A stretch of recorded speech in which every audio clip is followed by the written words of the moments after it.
Good morning, my friends, and welcome to today's Cichlids and Coffee. Hope you're having a cup of joe wherever you are.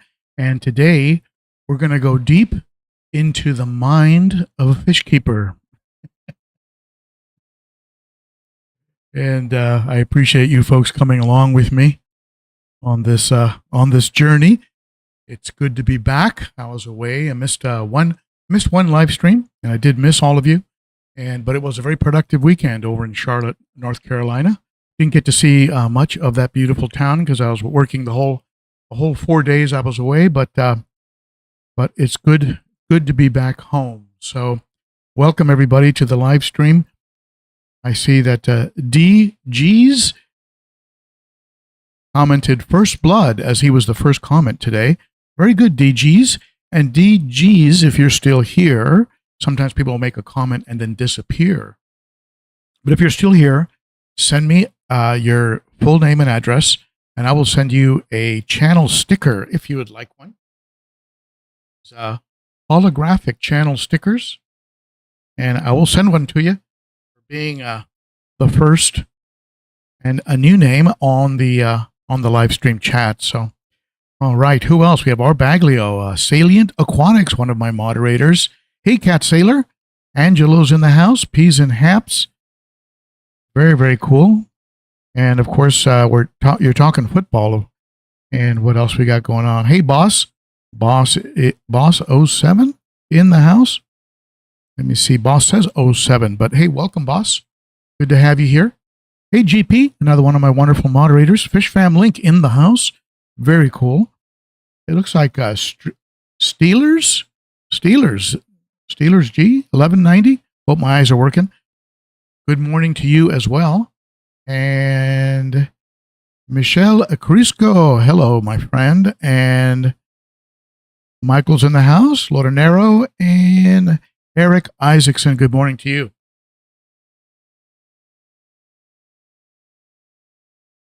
Who else do we have here? Cichlid Ranch, great name. Love that. Z-Zip is here. Hey, Philly Aquatics, Red October, Philly in the house. Do you know that my son was the minor league batting coach for the Phillies in last year's run for the title? We were actually at the one game they won over in Philly, and it was electrifying. So now he's coaching with the Boston Red Sox. So there you go. So let's see who else here. Hey, Sunder and Tracy. Hi, Tracy in Texas. Glad you're here. And is that Erna? Erna in the house? Greetings from Belgium. Hi, Erna. I had a friend of mine from Belgium was at the conference this weekend. A gentleman named Patrick, a very, very good guy. Cichlid King's in the house. Hey, buddy. Denny's here. More moderators. Bill D. Hi to you, my friend. Adam Frankel's here. Oh, man. Paul Newman. Hey, buddy. Some great people in the house here. Jerry's Fish Room. Can't wait to visit you, Jerry, as part of Aquashella Daytona. So big shout out to my wonderful moderators. Let's get a couple shout outs done, and then we will get into today's topic, which is going to be pretty interesting. Can I get an AV check? How is the sound and how is the video? How are we looking here? The AVL, audio, video, and lighting. Let me know. Jerry says today is the day for filming and release, hopefully tomorrow. Are you talking about a fish room update, Jerry? I hope so. Midwest Aquatics is in Wisconsin. Very cool. I've been to Wisconsin. I've been up to the bluffs.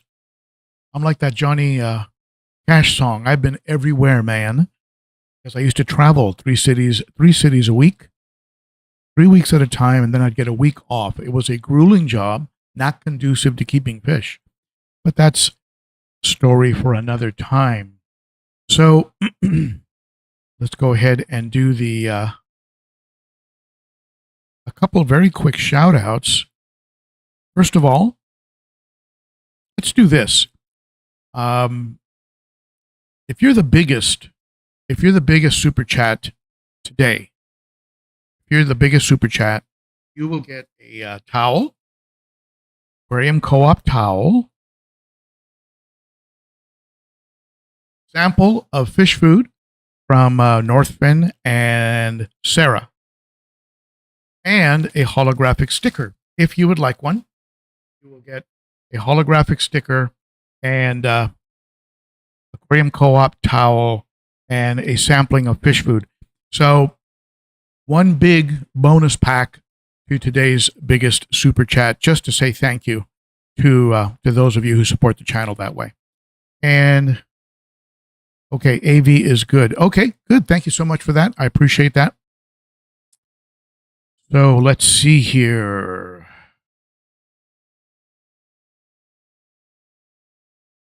Let's do the official start. What do you say?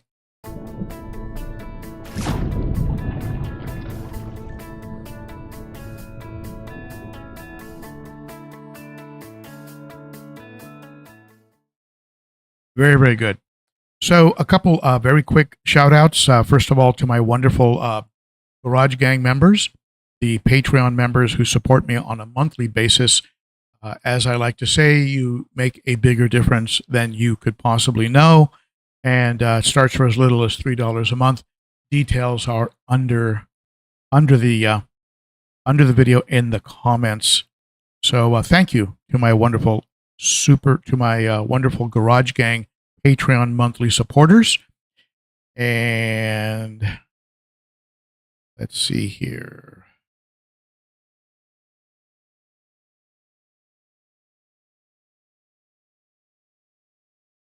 We go ahead and take that off the screen here. And we have some new things at the Teespring. If you want to go to Teespring, pick up some swag, that is the link. And there are a couple new items there. I have the picture's a little blurry, but you get the idea. The finally made it. I finally made it coffee cup. It says on the other side, I finally made it. I also have a red tear collection. So we have the red tear, courtesy of Whip's World. The red tear is on hoodies and t-shirts, and I'd love to get one on a hat if I can figure out how, but check out the red tear collection at the Teespring store. Also, a big shout out to my friends over at Super Cichlids. Lisa and the family at Super Cichlids sent me a bag of goodies, and we have this is their product with their label on it, freeze-dried blackworms. And freeze-dried blackworms from Super Cichlids. Very cool. And professional formula. Some looks like Wrigglers from Extreme, one of my favorite companies. Wrigglers from Extreme. You can get all this stuff at Super Cichlids. More blackworms. And more blackworms. Very, very cool that they've got their own line of food now, which is awesome. And of course, the usual very nice note, which I love. Thank you, Lisa. Very sweet of you and your family. And of course, she always includes Swiss fish with every order. So you'll get good products and some Swiss fish when you order from Super Cichlids. I love Lisa and the gang over there. All right. So maybe one of the moderators, you can share a link for Super Cichlids. I think it's just supercichlids.com. Very, very cool. All right. So today's topic, getting into the mind of fish keepers. And it's just, I just started thinking about it, because, I mean, let's just be real honest here. I mean, it involves work. Keeping fish is not for the lazy. I've said that before. It involves work, and you have to be willing to put in the work, or else you're going to have setbacks, which seem to be to some degree inevitable for most fish keepers. At some point, they're going to run into something, whether it's related to a power outage or something they didn't quarantine or treat right, and something gets into the tanks. So that the hobby does come sometimes with like like soul-crushing setbacks, devastation, tanks getting wiped out, losing great fish. Sometimes a fish you've had for a long time just dies of old age. And so not as bad, I think, as keeping a dog or cat that you've had for 15 years. That kind of loss is hurts, I think, more, but you can get pretty attached to these guys. I mean, some of these big fish are like, they're water pups. They're just water pups, and they're just big, and they engage you, and you get very attached to them. And so why do we do it? Why do we do it? Why do we put in the work? Why do we put in the cost, the time, right? There are ways of doing, of keeping fish that's relatively inexpensive. You can set up heavily planted tanks that more or less are very low maintenance, and once they're established, they still need some work, but there may be some top offs, but they pretty much are kind of self-sustaining, self-maintaining. But why do we do it? What is it? What is it in the mind of one person that says, I want to keep fish? And what is it in the mind of another person that says, I would never do that? Now, there are life logistics. There are some people that, they don't have the time. They don't have the time. Other people don't have the space. Other people don't have the money, the patience. Some people don't want to learn. There is a learning curve in keeping fish. You have to know, something about water chemistry. You have to know, husbandry. You have to know about, food quality, food ingredients. You should study that. Water temp, filtration, media. There's things to learn. Some people don't want to bother. They just don't want to bother with learning. They've just sort of like, it's too much hassle, right? So what's the deal? So I started doing a little research. I started looking into it. I came across some really interesting stuff that I'm going to share with you here. And there's several. There's going to be about maybe 5 or 6 different screens I'm going to share with you, and you can comment in the chat. And if you're watching this on a replay, comment under the video, because I'd love to get your take on each of these points, because each one of them is I think is very, very interesting. Now, first of all, I went and found at a place called Fish Keeping World. Okay, this is a website you can go to. Just go to fishkeepingworld.com. There's an article, 8 Reasons to Keep Fish. I thought this was a very interesting article. Now, this was just one. There are probably a dozen that came up right away. And this was just one of the ones that came up. And this was the table of contents for the article, which will give you an idea of what they were referring to. And I'm going to get back to this in a second here. And this was pretty interesting. It may be surprising to know that fish are the 3rd most popular pet to keep after dogs and cats, according to the National Pet Owners Survey of 21-22. 70% of American households own a pet. That's enormous, 70%. The survey, which was conducted by the American Pet Products Association, APPA, found that 11.8 million U.S. households keep freshwater fish, and 2.9 million keep saltwater fish. Freshwater fish account for the largest proportion of pets owned across the U.S. There are now get your wits around this number, 139.3 million freshwater fish, in comparison to 94.2 million cats and 89.7 million dogs. So it looks like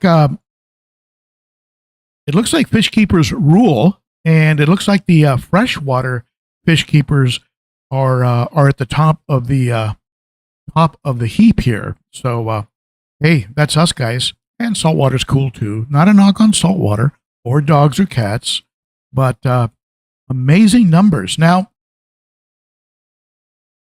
let's go back to this table of contents here.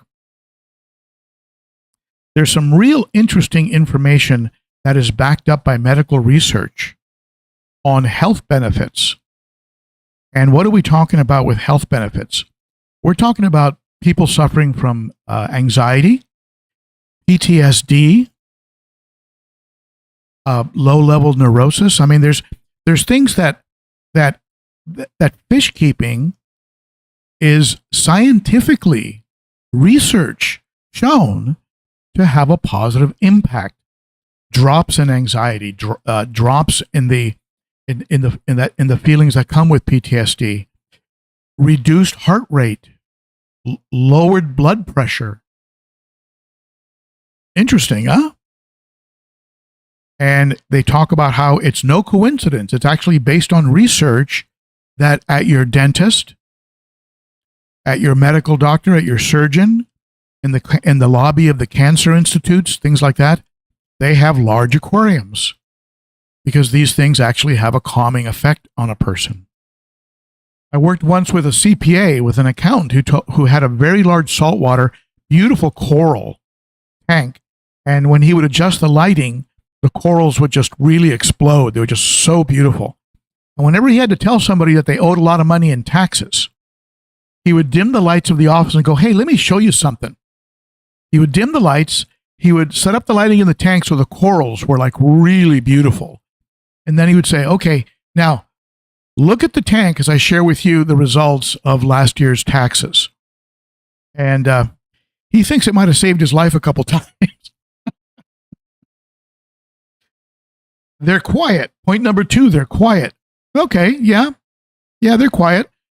Some people like the sound of the rushing water of an overhead or of a hang-on back, or maybe the outputs of a canister or a sump return line.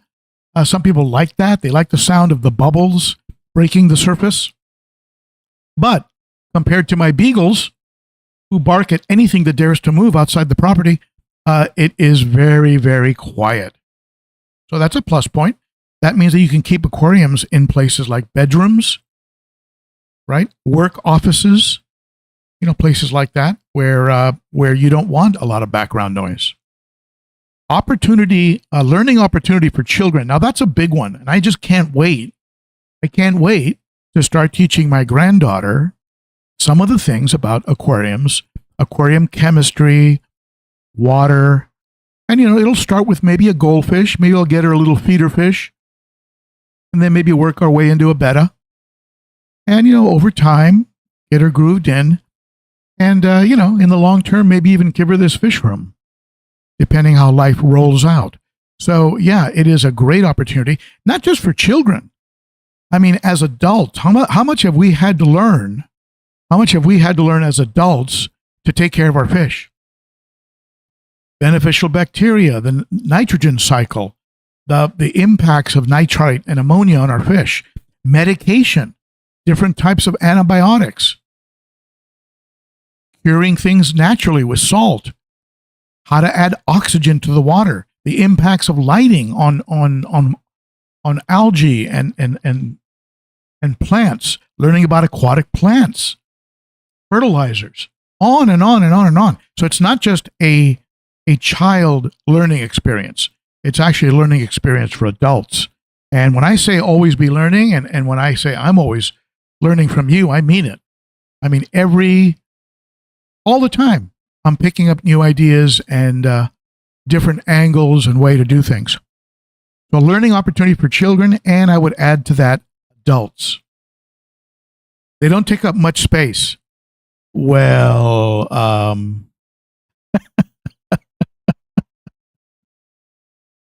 many of you out there have multiple tank syndrome, and a good part of your house has become overrun with aquariums?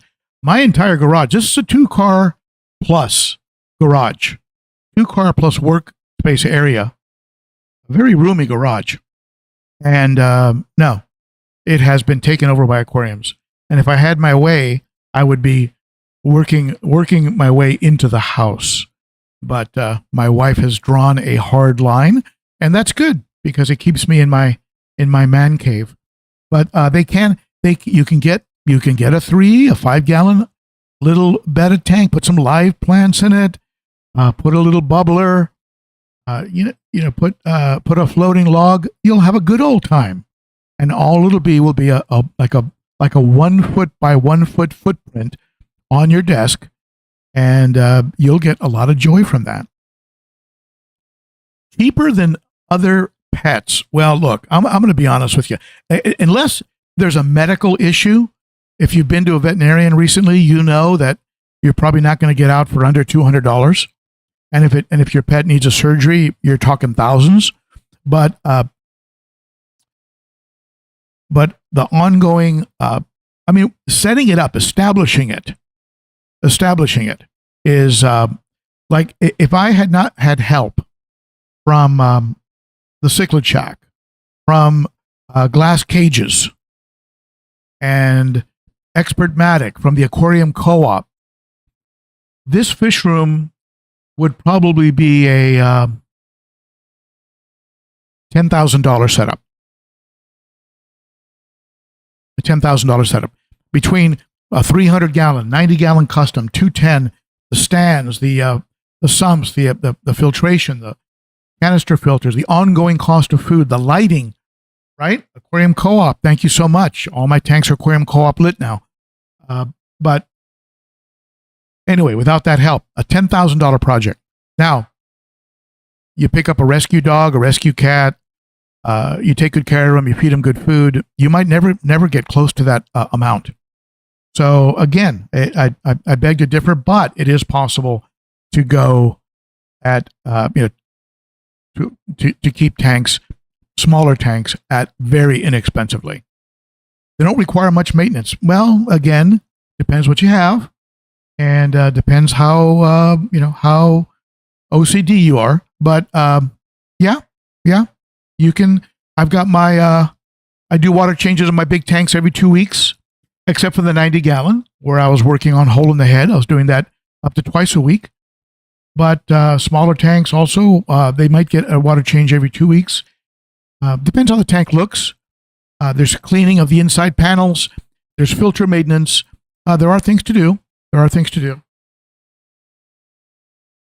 And they can be a little bit more labor intensive than, let's say, brushing out a cat or a dog. Even though bathing a dog, depending on the dog, can be quite a task.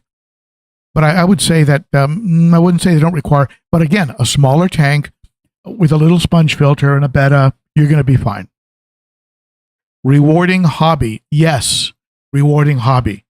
I don't know if you heard me sounding like a little 2-year-old when I saw those plecos. When I saw the plecos in that recent video, maybe one of the moderators can share that link to that video where I talk about flooding the floors. And I actually on camera saw for the first time baby plecos in my aquarium, and I lost my mind. So at any rate, yes, it is a rewarding hobby for many reasons. And if you've grown out African cichlids and you've watched them color up, if you bought small Oscars, small South Central Americans, and watch them put on size, and it's just amazing. Just amazing. Aesthetically pleasing, absolutely. I consider our aquariums like the way an artist might consider a piece of canvas. And each of us is painting our painting the way we want it to be. And then we sit back and we admire that beautiful painting and enjoy it and share it with our family and friends, with, in my case, grandchildren. And it's just very, very aesthetically rewarding and pleasing. And I agree with that. Point number 9, a balanced view. Now, I'm not really sure what they mean by that. And I think what they're talking about is maintaining a balance in your life where you're enjoying nature and other things. So for me, when I'm working on my aquariums, I consider it very therapeutic because it's so different from anything else that I do in life. And so it forces me to get my mind, my attention off some of the horrible things that are happening in the world, or an issue that's going on with, someone in the family, one of my children, or, something that's going on, a problem, a massive amount of money I had to come up with for taxes. And I'm not going to get into that, but a balanced, gets your mind, it forces your mind off, because you really have to concentrate. Like I mentioned in that recent video, for example, when you're filling your tank, you better not have your mind on anything except filling your tank. Because if you do, if you get into Instagram, TikTok, Facebook, answering texts, you get on a phone call, you're going to have some water on the floor. You know what I'm talking about. It's probably happened to all of us. So it's a great article. It's worth checking out. You can get the article over here at, again, go to Fish Keeping World, and there are lots of them, a lot of articles you can pull up. And the numbers are very, very interesting. Now, I did a very short survey that's probably not going to mature for probably another, and by mature, what I mean is have more of a significant number, like the 650 that responded to their biggest fears in fish keeping. 650, I think that's a good number for a survey in our in the YouTube community. But I had a little survey I did at the community page. Why do you keep tropical fish? Number one, 61%. I find it enjoyable and relaxing. I must concur. Even working on the tanks, even cleaning a filter. The only thing I don't find enjoyable is when something goes wrong, but that comes with the territory. You've got to take the good with the bad.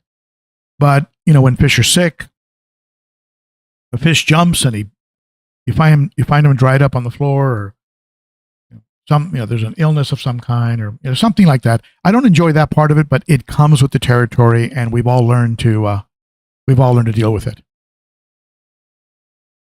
Absolutely love tropical fish for the pure love of the tropical fish. Number two at 17%. And who on the chat, who here on the stream can still remember the first time that I certainly can, the first time that they saw one of these glass boxes with some pretty fish in it, and the feeling it gave you, the wonder it gave you to see that. And I still remember it, and that gets rekindled in me when I'm working on the tank. So there has to be a love for it, and that love is tested when you go through hard times. When you have a die-off or an illness or something, that love gets tested. But yeah, love of tropical fish. 15%, real close. We'll see how the survey pans out over the next 2 weeks, but helps me mentally. I would concur with that. It helps me mentally, like I mentioned. Some people enjoy the challenge. And I'll get into some of the topics that came up in other reasons. What would be the challenge? When we say challenge, that's a pretty general topic, but of course, learning about different species, dealing with African cichlid aggression. Boy, that was a challenge, right? Learning about food, filtration, water chemistry, keeping plants. All of these are challenges that I've had to deal with and overcome. Hole in the head, my goodness. Okay, challenges. Let's take a look here at some of the comments. Mr. Wonder Philly. Now this reminds me of that comment I just made on that first time, right? You see a tank. My parents got me my first tank when I was 11, and I've had at least one tank running ever since, 37 years. For me, they are fascinating animals, and I appreciate having a little slice of wildlife in my house. Very, very cool. And again, that wonder, for some of us, that wonder never leaves. Melissa Steves, 2017. It keeps me sane. There you go. I think there's a lot to be said for that. No matter what's going on, what fires are burning in your life, you go downstairs, you look at that tank, You do a little work on it, you recharge those batteries. I have 4 kids, and when I'm stressed, getting my hands wet really helps. Plus, I find it relaxing to sit and watch my fish. Even have a fish tank in my bedroom. Yep, I had one in California in my bedroom. I almost destroyed some wood floors that I had to pay for, but that's another story. But you're right. I mean, I used to at night I'd prop up my pillow and just watch him as the light would ramp down. I would ramp down with him. Jim Mosca 7843 had a heart attack at 55. I'm sorry to hear that, sir. 3 years ago. I feel lifestyle changes and a couple of relaxing hobbies has helped with the stress of my profession. Fish keeping and bird photography, along with my wife, help keep my sanity. Very, very, very, very cool that that's helping you, Jim. And I wish you health. Very, very cool that is helping. And we had a couple more comments on there for Patty's Aquatics. For me, it's more than the fish. It's the whole ecosystem. I love trying to make my tanks as if I took a picture at the bottom of a lake or river and then maintain that. So to answer the question, that's why I keep tropical fish, to try to recreate a natural ecosystem in a glass box for them to thrive in. Yep. And you have these aquariums that are called biotopes. Biotopes are, it's a very purist way of doing things where nothing goes in the tank that wouldn't be found in the natural habitat of the fish. I, of course, am not a biotope tank keeper, but I certainly admire them when I see them. And when you go to Aquashella, you'll see biotopes set up. Very, very cool. Thank you, Patty. John says, John Hardesty 4819, I enjoy the husbandry of fish. And there you go. Now we're back to learning and continuing to challenge your brain, which I think is very important, especially as we get older, to put ourselves in situations that make us go against the grain. I've talked about this in the past. People that go to gyms and just work the same muscle groups over and over again really are not getting the real benefits that they could get by what is called muscle confusion. Okay, so you play a little racquetball, you lift some weights, you play some basketball, you ride a bike, and there's something to be said for doing things that are outside of the normal routines that force you to create new neuron connections in your brain, right? And I totally concur with this final comment. It's better than TV. I mean, I have like 1,000 channels on my television, and you know what I do? I just go to YouTube and watch a couple quick shorts, and turn it off and go do something. That's been like my routine recently. And every now and then I'll get into a series like Dune. I love Dune. I loved Foundation.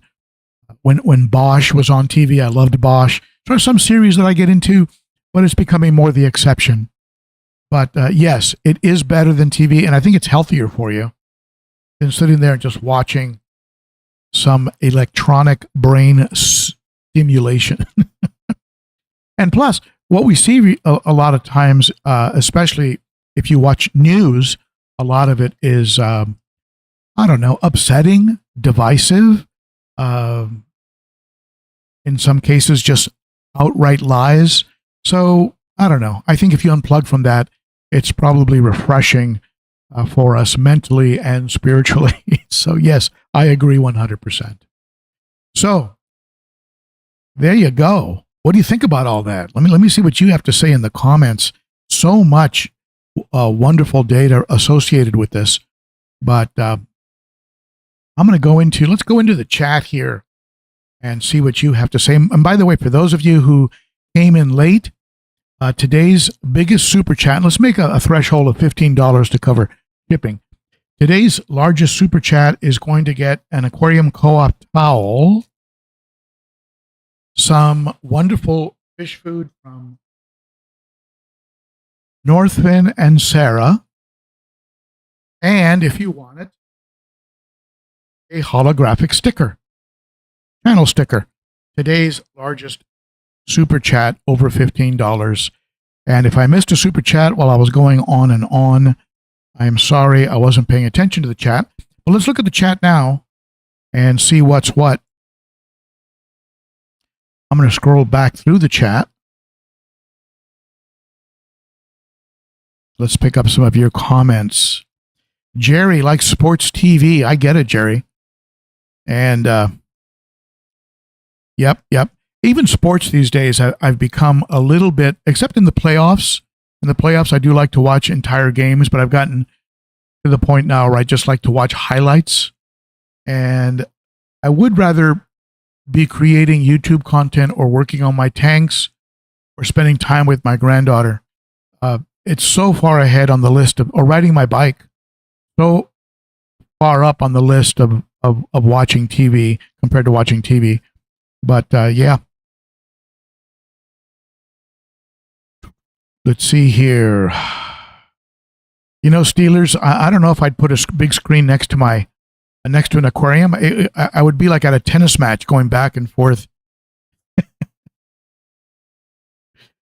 I've seen people that have large TVs on top of their aquariums, and yeah, when you've raised 4 kids, you always are looking at kid proofing, and you're always thinking about worst case scenario.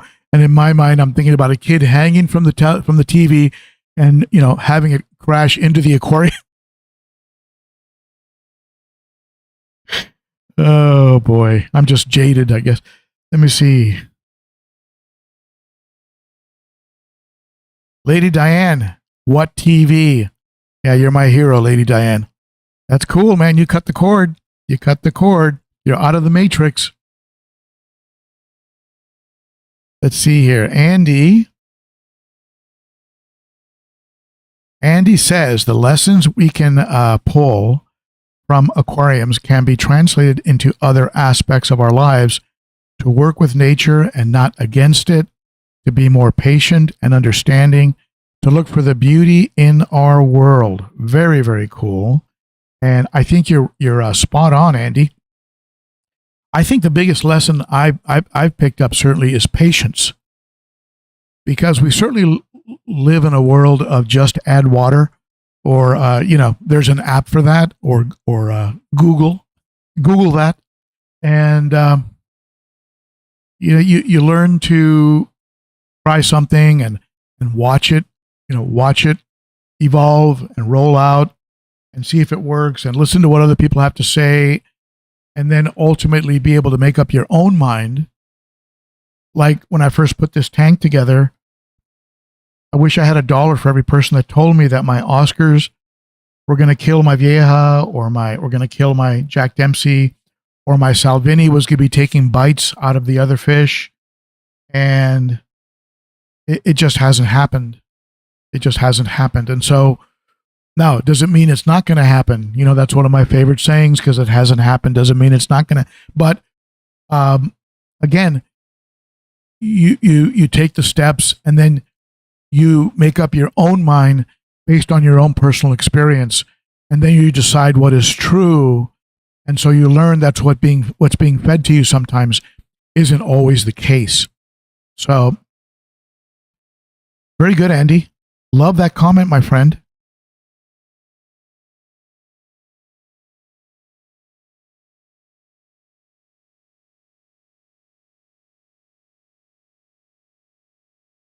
Steelers C119, grandfather got him into the hobby and made him a Steelers fan.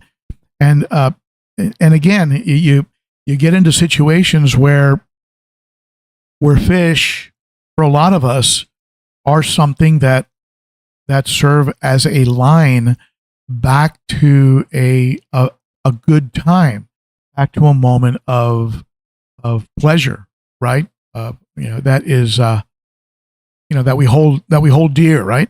And so certainly for me, I mean, I've told the story before about my parents coming home, my mother and grandmother coming home with a small aquarium, and from that point forward, me being hooked on it, and just the wonder of it.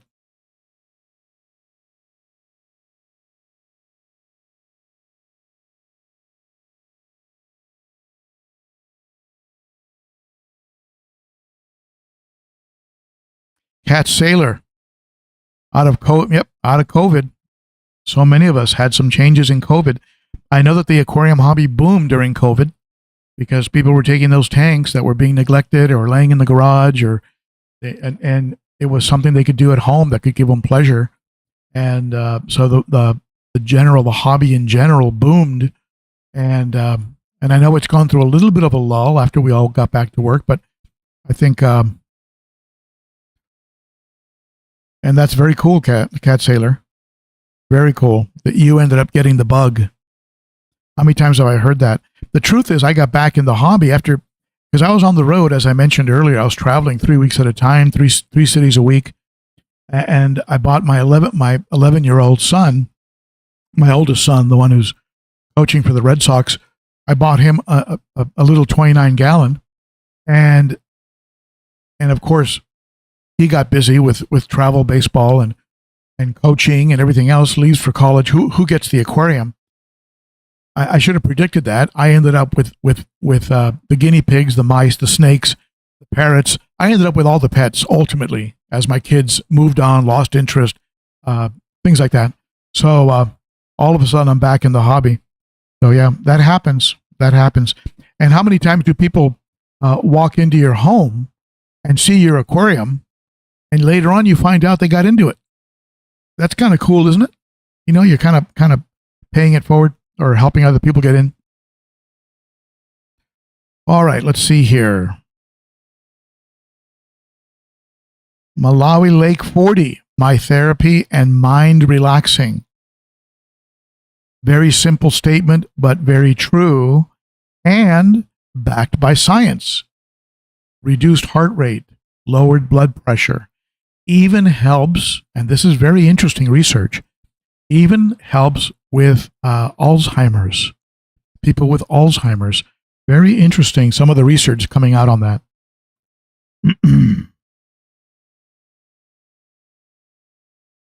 Cruising the chat.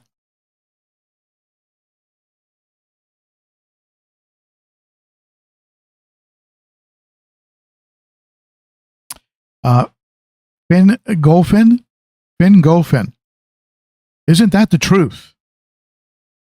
Watching. I love watching my fish with my 6-month-old and seeing how excited he gets. Absolutely. I even love watching my beagle get up on the stand. He's not big enough to where he could possibly knock anything over, but he gets up there and he'll follow the fish with his head, back and forth, and it's just so funny to watch. And but boy, when I bring my granddaughter in here, she doesn't come over without saying Grandpa Papa. She calls me Grandpa Papa. Grandpa Papa, fish room, and we come down to the fish room, and but she can't go home without coming down into the fish room. So it's part of the routine.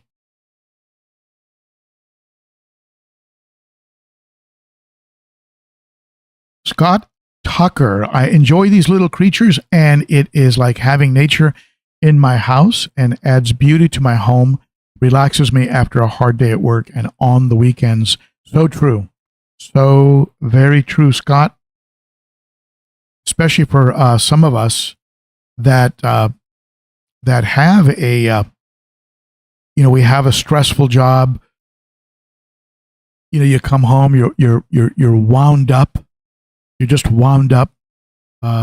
Very, very, very cool, and has a lot less side effects than the person who immediately gets into smoking something or drinking something or popping a pill. You're gonna do over the long haul a lot better with aquariums. And I'm not judging anybody. All I'm saying is that the side effects, apart from draining your wallet, the side effects are actually a lot better for this than it is for antidepressants and alcohol and smoking and all that kind of stuff. So, one man's opinion.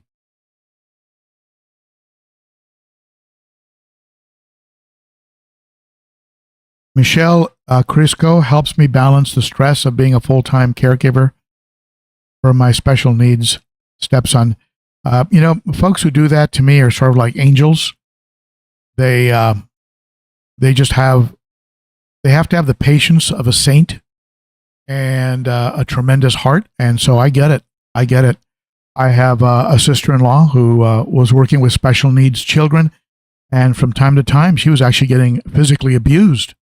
Some of them were some of them were adults, but with like the mind of a 4-year-old. And so I get it. You just sit there and chill in front of an aquarium, and you could just feel that tight spring in the middle of your head start to unwind a little bit, right?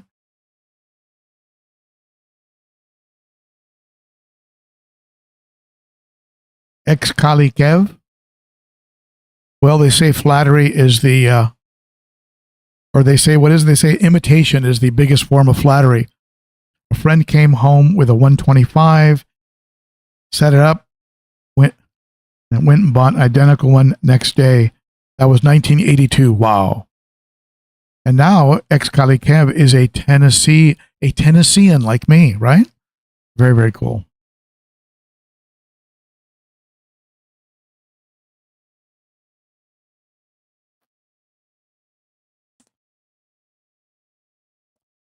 Hey, Larry from Clearwater.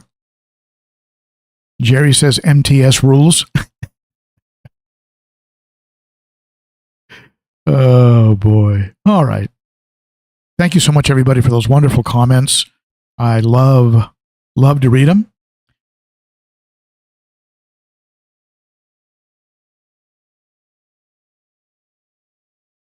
Lady Diane says that YouTube creators and chats have been a wonderful plus in the hobby. Thank you to all of you. Very good, Lady Diane. Such a pleasure to hear that. When you're a YouTube content creator, you throw it, you throw it out there, and you hope it's hitting home, and you hope it's reaching an audience and that they're appreciating it. And so when you get feedback like that, it gives me a kind of a high five moment where it's like, okay, good. I'm making a positive impact on somebody's life, and you really can't. It doesn't get better than that for me anyway. That's sort of like where I live. All right. Wonderful comments. Thank you, everybody. And I'm sure we'll get some more comments underneath the video once it gets posted to YouTube, which will probably be on Sunday. I think we'll go ahead and upload it to YouTube. Cichlid Kings have to cut it short. Got to get some things done. Got it. Thank you, my friend. Thank you for all your help. You are awesome.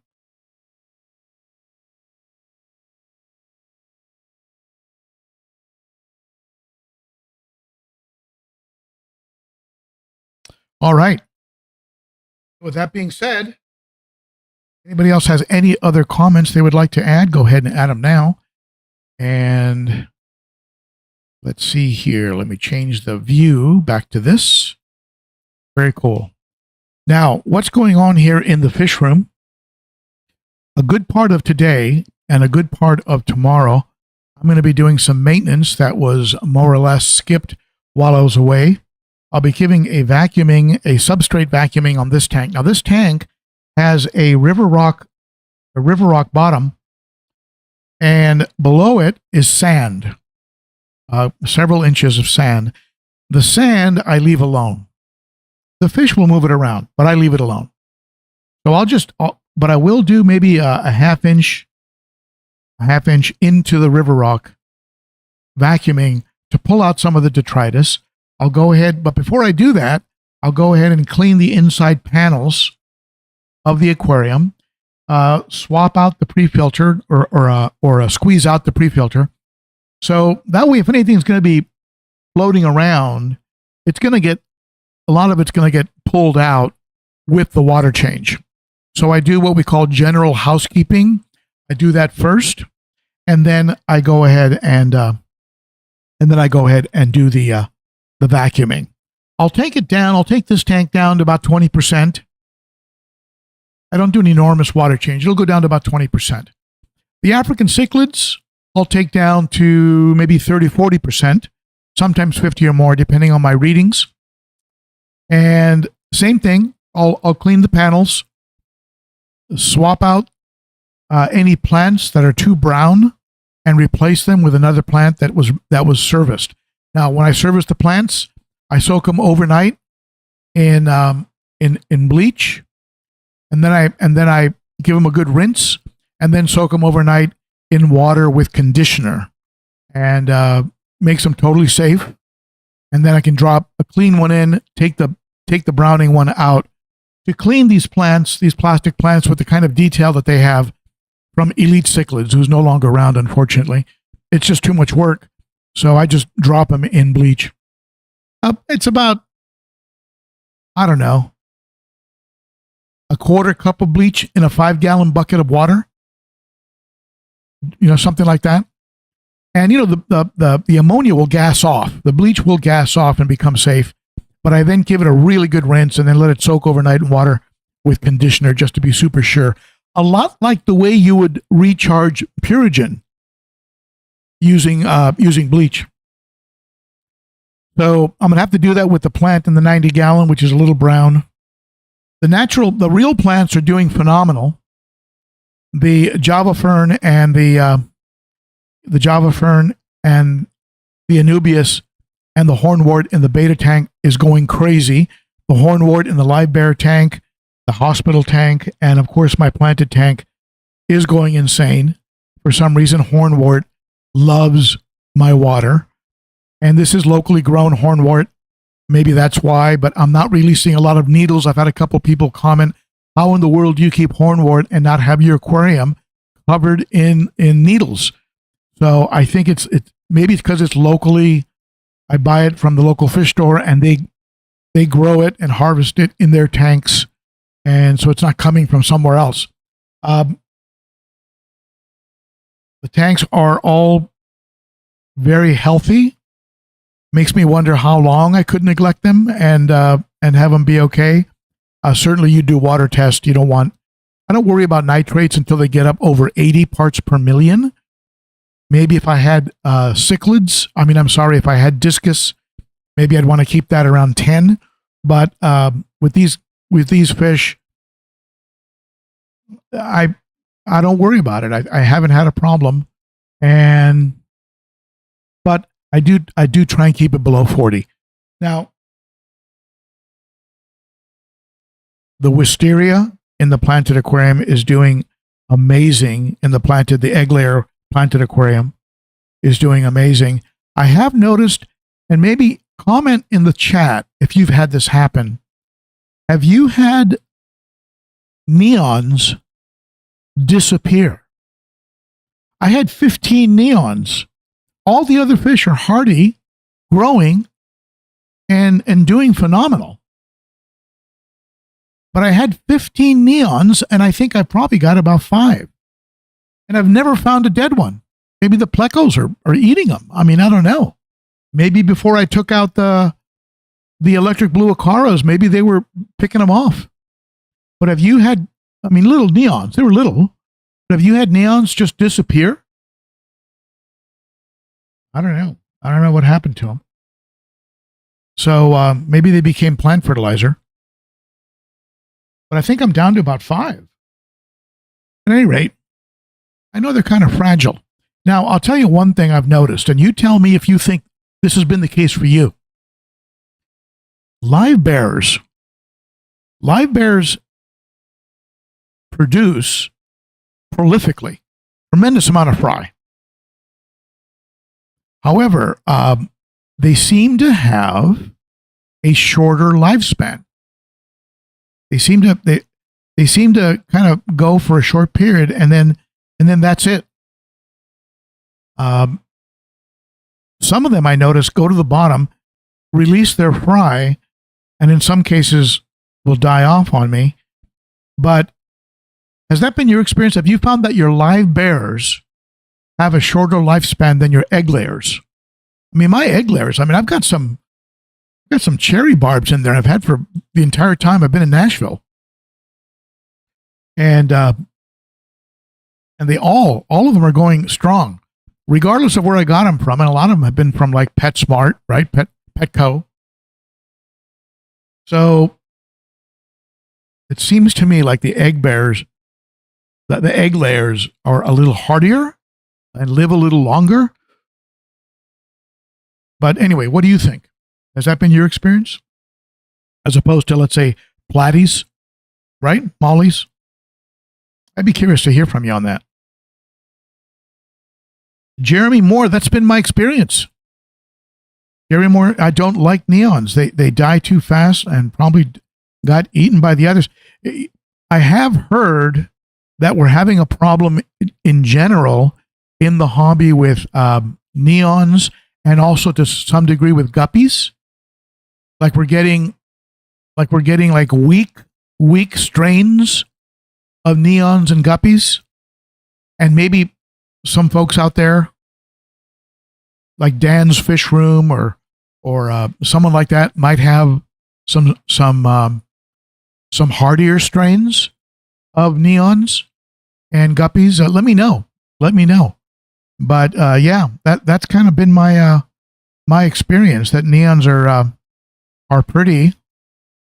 Maybe they're like that, that old saying, the candle that burns twice as bright burns half as long.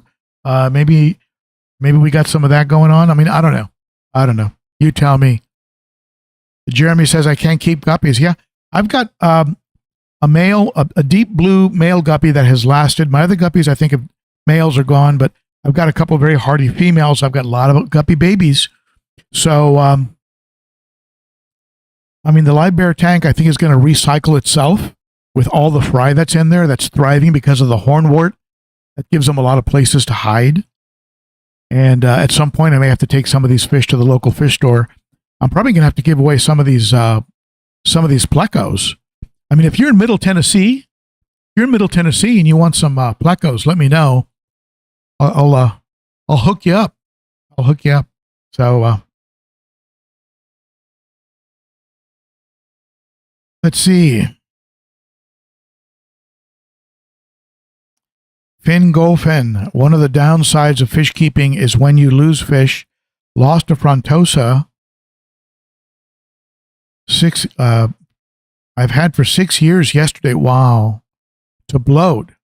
But on the upside, that means I got to buy a new fish. Yeah, that's very sad.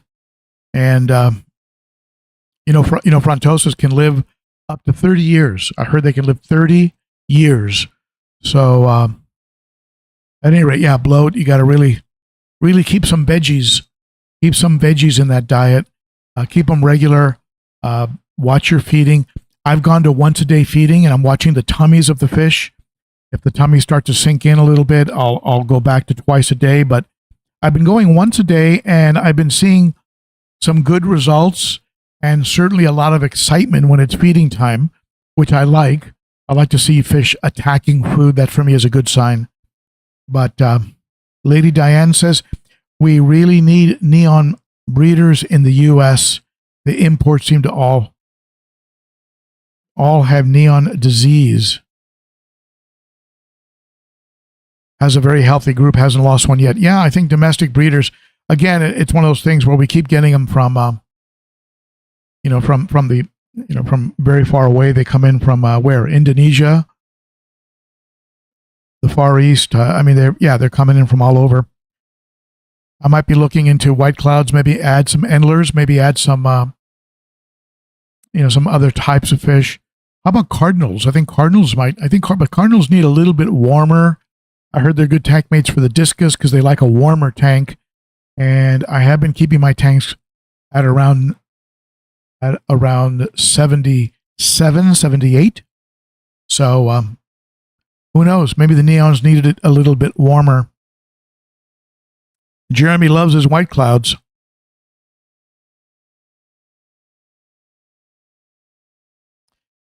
Yeah, maybe the water hardness, Betsy Cowley, maybe the water hardness here in Nashville. I do have an odd situation. I have a very low GH, low KH, but yet the hardness, it's a little bit hard with low KH with low KH and high hardness and a pH at about 7.5 out of the tap. It's kind of an unusual water combination, which is why, but the fish seem to adapt to it. I don't do a lot of, apart from adding crushed coral and aragonite, I don't really do much with pH. I kind of let the fish sort of acclimate over time. I don't like adding, pH up, pH down to aquariums. All right.